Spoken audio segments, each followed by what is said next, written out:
Ainsi, une fois confinés, ils se mirent à se filmer, de très près, en gros plan, le nez sur l'objectif, à raconter leur vie ou chanter, frénésie du selfie.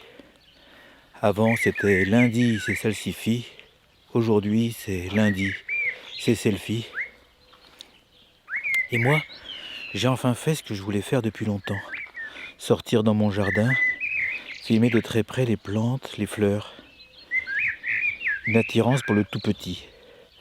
Une réaction sans doute à ce leurre de la quête du grand, vouloir grandir, croître.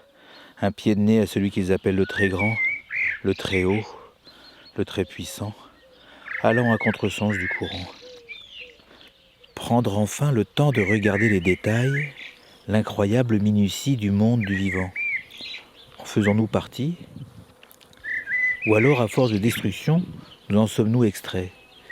C'est en tout cas du tout petit que nous vient le danger, que nous ne savons parer, mais que nous avons si bien préparé.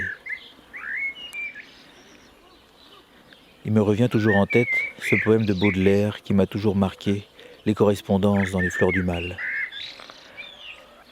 La nature est un temple où de vivants piliers laissent parfois sortir de confuses paroles.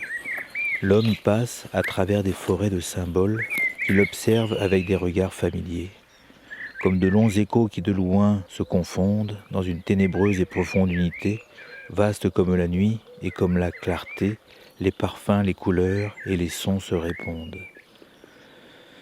Je me rappelle plus trop de la fin, mais ça m'a toujours ému ce poème.